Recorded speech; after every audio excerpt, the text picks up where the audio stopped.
Amici bellini, se è vero come è vero che il Milan sta chiudendo o ha chiuso per work hard, play harder, che poi non è altro che il futuro, il nuovo Højlund, che già è nuovissimo. Noi aspettiamo solamente pochi minuti, forse è il momento di fare un recap totale. Cominciamo.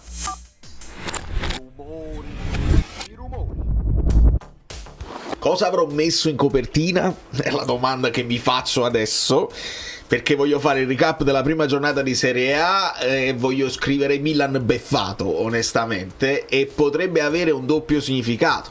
Benvenuto Aniello Cioffi e a tutti i nuovi iscritti, grazie infinite. I 28.000 saranno presto un vecchio ricordo e il numero 28 ricordatevelo perché poi ritornerà.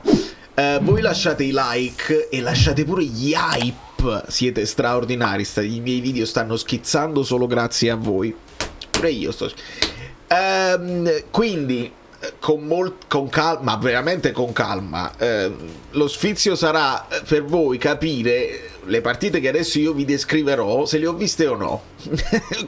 Cercate di capire quale partita ho visto effettivamente, o se ho visto solo gli highlights o se non l'ho viste proprio, perché molti lo fanno così, non se le vedono nemmeno e dicono le cose che credono che può essere che siano successe.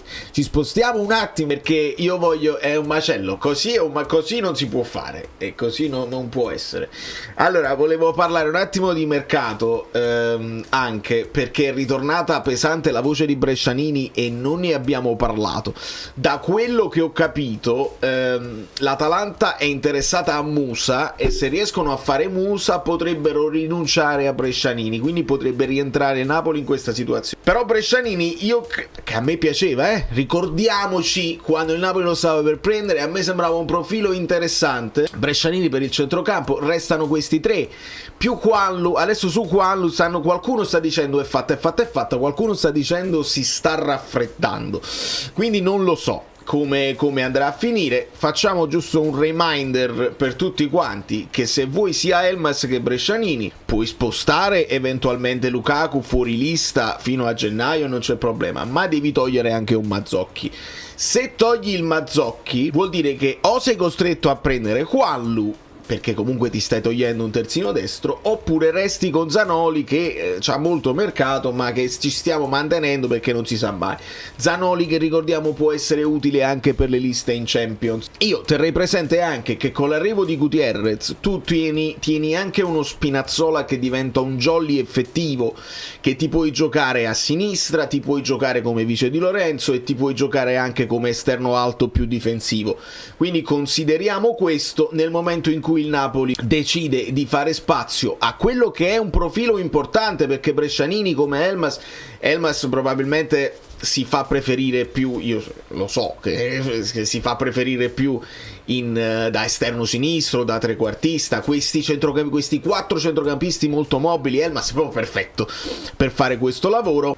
Però sono con voi se mi dite Elmas al posto di Anghissà no, non ha quelle caratteristiche, nemmeno Brescianini le ha, onestamente, perché Anghissà con le scarpe allacciate è un giocatore unico al mondo, perché non è solamente fisico e un centrocampista di distruzione, ma anche tantissima tecnica che molti spesso sottovalutano, pulisce palloni, si va anche ad inserire, è una presenza troppo importante e il Napoli è proprio difficile per il Napoli sostituirlo, e forse Anghissà è la permanenza di Anghissà è quello che mi fa salire, sì, ma va benissimo, mi farà salire il voto di mercato più in alto possibile, perché era proprio difficile, sarebbe stato proprio difficile sostituire Anghissà, e Conte lo sa, e Conte lo utilizza, e Conte non mette De Bruyne a posto di Anghissà per giocare a 3, non aveva proprio senso. Quindi la situazione è questa, che direi io non lo sto proprio considerando, anche se è il numero, anche se è venuto in panchina. Però per far venire Brescianini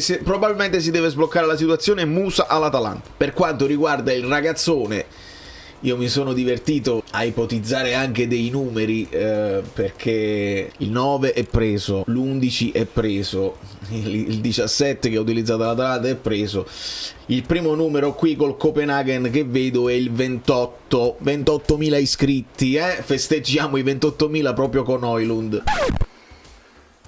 Come no? sarà sicuramente una bella sfida.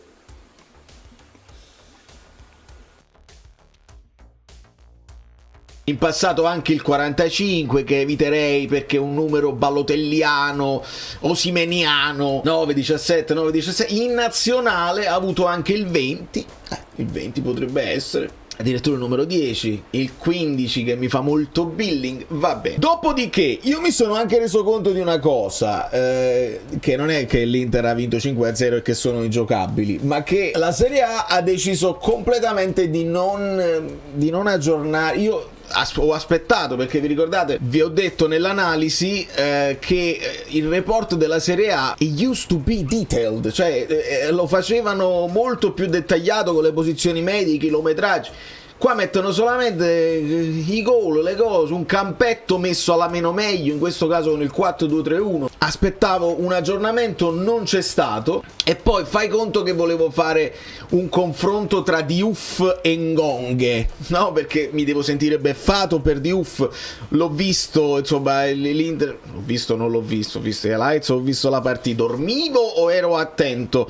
Insomma, ho letto che Diouf non ha fatto un grande impatto, quindi spero di aver ragione io, insomma, che Diouf non era proprio quello che ci serviva. Però minuti giocati 0, Ngonghe minuti giocati 0. Questo è il sito ufficiale della Lega Serie A. Ma veramente fate? Io non dico di avere le ultime foto aggiornate perché non sia mai Dio, ma veramente siamo così approssimativi in Italia? Niente. Quindi io di questi numeri non mi fido, non mi posso fidare perché alcuni numeri non sono aggiornati assolutamente. E se andate a vedere i numeri generali, se uno vuole analizzare meglio la partita, dominio territoriale dell'Inter 0%. Ma come? Come è possibile? Non è possibile. Quindi sono cose fatte a caso. E per quanto riguarda le partite dovete fidarvi dei vostri occhi e basta. Io sto cominciando a pensare, senza avere alcun dato sotto mano, che potrebbe avvicinarsi l'esordio di Buongiorno. E stiamo discutendo molto nel gruppo Telegram per quanto riguarda il modulo, come lo vogliamo chiamare.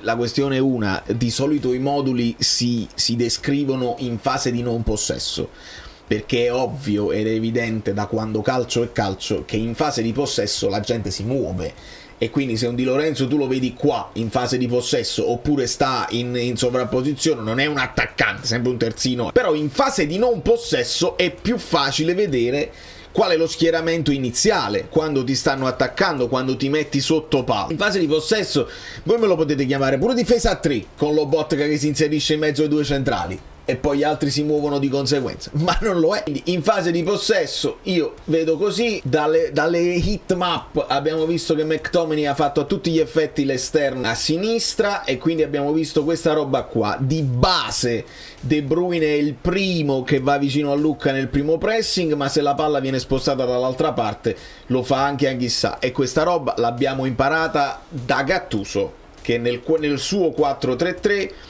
con una mezzala che si alterna così, una volta lo faceva Fabian, una volta lo faceva Zielinski, e si andava ad aiutare la punta nel primo pressing, quindi veramente niente di nuovo. E gli esterni tipo Insigne, Lozano, Politano a volte stavano più bassi delle mezze ali, niente di nuovo, veramente niente di nuovo. Ecco perché secondo me è corretto, se lo vogliamo chiamare 4-1-4-1, 4-5-1, veramente cambia veramente pochissimo. Quello che cambia sono le caratteristiche dei calciatori, a seconda delle quali uno può individuare un sistema di gioco o un piano gara, che è la cosa più interessante rispetto ai numeretti, che però ci rendono la discussione più accessibile. Ma se ci spostiamo dall'altra parte, ci spieghiamo la situazione di Harder e del mercato ricollegandoci a quelle che sono state le partite. Il Milan Boniface non lo ha fatto perché a quanto pare non hanno convinto le visite mediche. Il ragazzo pure ha postato roba sui social, roba veramente che,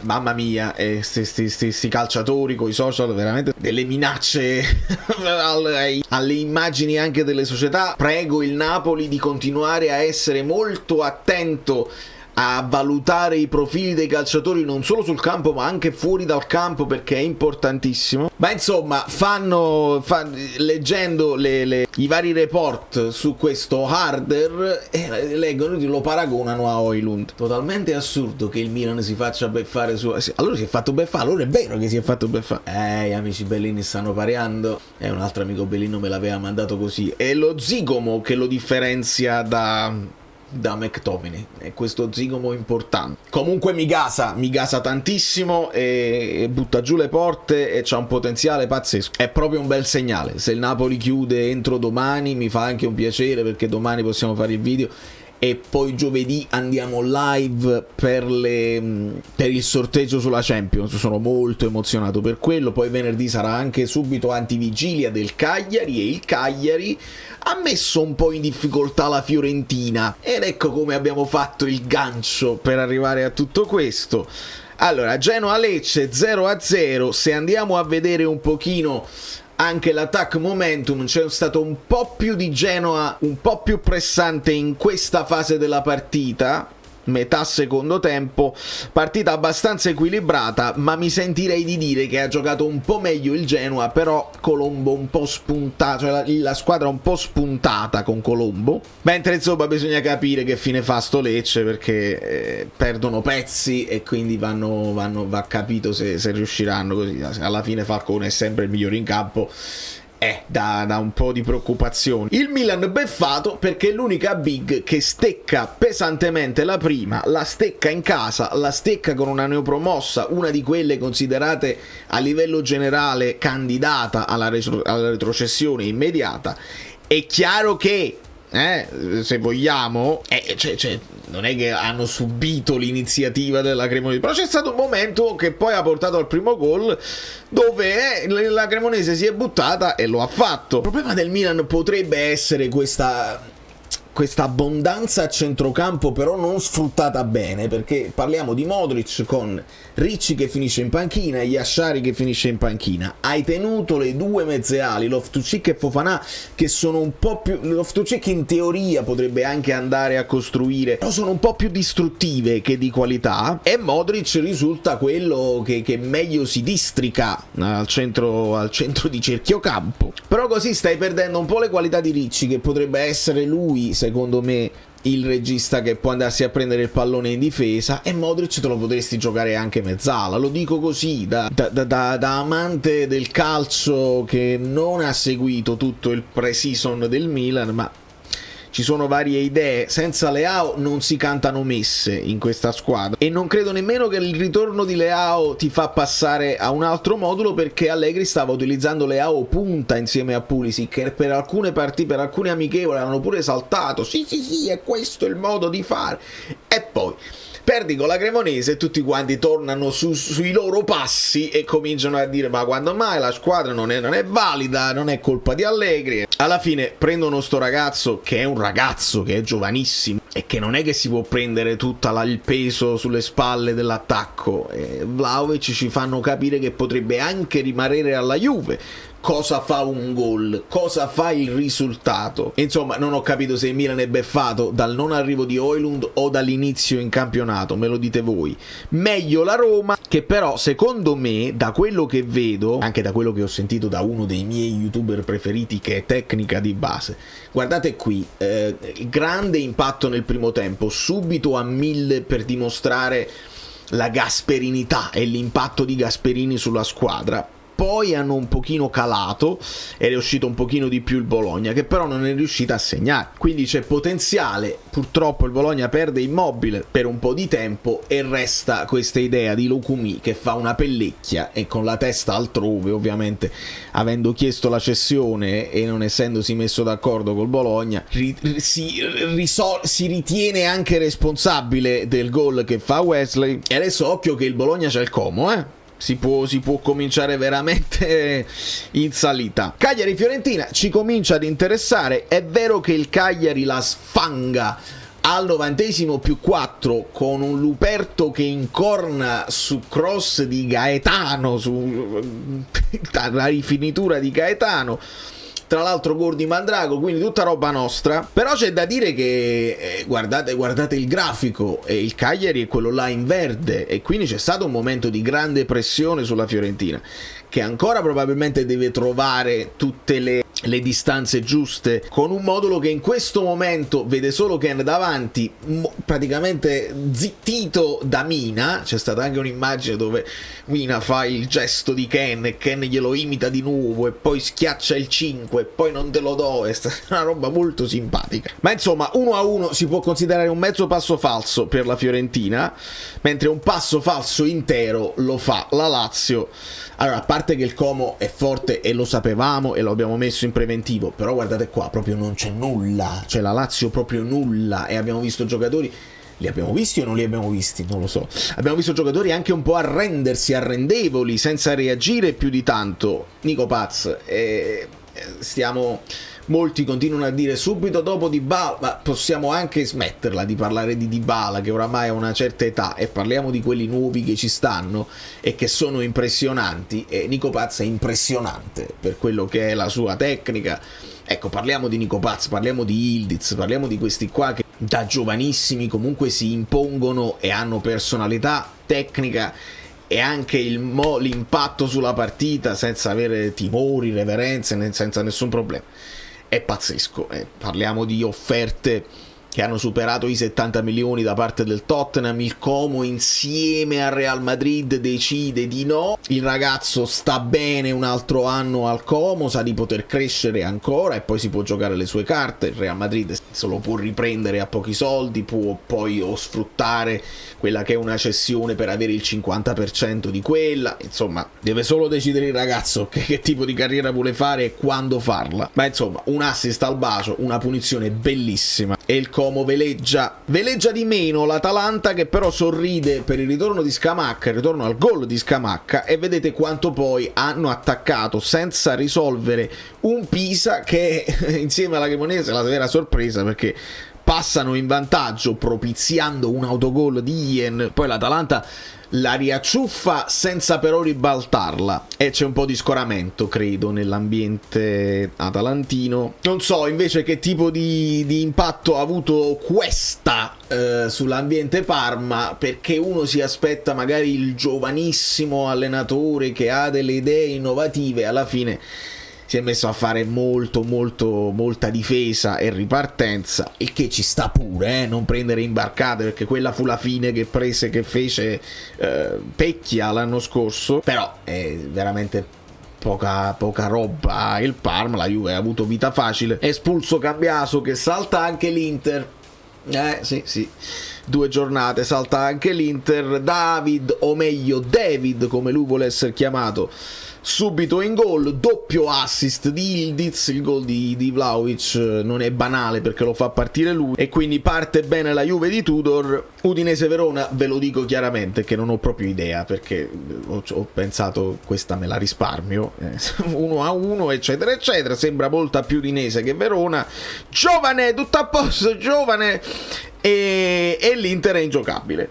L'Inter è subito ingiocabile. Ora si potrà discutere su quanta opposizione abbia opposto il Torino, perché ci sono state delle cose, a parte il portiere all'esordio va benissimo, però il ripartire dal basso prendendosi grandi rischi, forse senza averne la proprietà, lo fai contro un'Inter assatanata che forse ha fatto anche una preparazione, questa è un'ipotesi, una preparazione un po' più leggera, avendo meno tempo a disposizione. Sembrano che stiano già volando, e quindi aggiungiamocelo questo tema, cioè quello del mondiale per club, che potrebbe aver portato alcune squadre a fare una preparazione diversa, forse a dover fare un richiamo di preparazione più in là. Ma insomma, Bastoni che segna poco, di solito l'incornata la fa.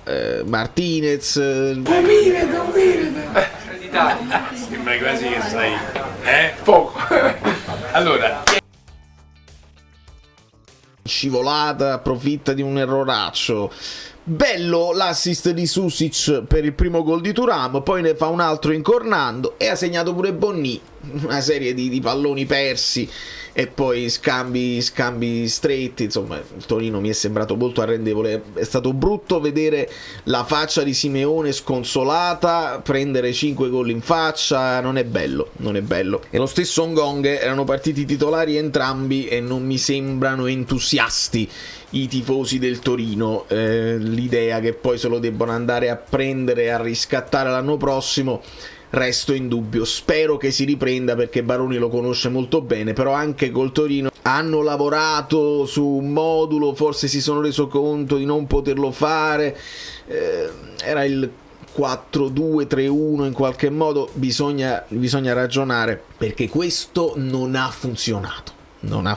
Forse bisogna dare una mano alla difesa, magari sfruttando Biraghi e Lazzaro come ali a tutta fascia, insomma come quinti, e quindi aggiungere un difensore vicino Masina e Coco, proprio per evitare di prendere pallonate da tutte le parti. E questo ci hanno messi quarti, penso per ordine alfabetico, nonostante siamo gli unici di questi a 3 punti ad aver vinto fuori casa.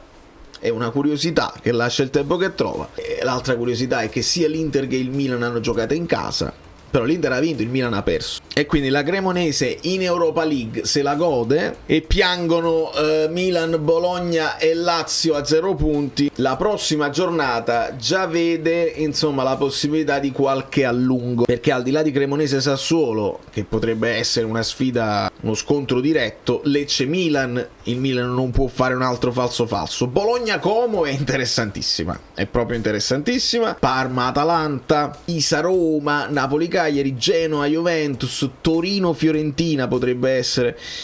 La vedo male per il Toro. Lazio-Verona, la Lazio si può riprendere, e Inter-Udinese. Insomma, la partita più equilibrata potrebbe essere Bologna-Como. Per il resto sono tutte partite che non dico che sono scritte, ma quando succede un upset è più divertente. Ehi, ditemi che Valerio Fluido non sta registrando ancora una volta proprio ora. Sì, sto registrando ancora una volta proprio ora. Che succede? Prevista questa sera una nuova chiamata con il Manchester per Højlund per sbloccare le condizioni dell'obbligo di riscatto. No, ma io mi sono esposto anche io, Dai, io ci credo, non può saltare. Sì, mi sono esposto, specialmente nel gruppo, mi sono esposto, perché non mi piace dire, lasciate il like finale, non mi piace dire che ho le fonti pure io, l'insider, è proprio una cosa che non mi piace fare. Però ci sono alcune notizie filtrano e non c'è difficile che non avvenga. Poi possono essere un po' ingrossate, ma la cosa esiste e quindi si deve solamente affondare. La scelta è stata fatta,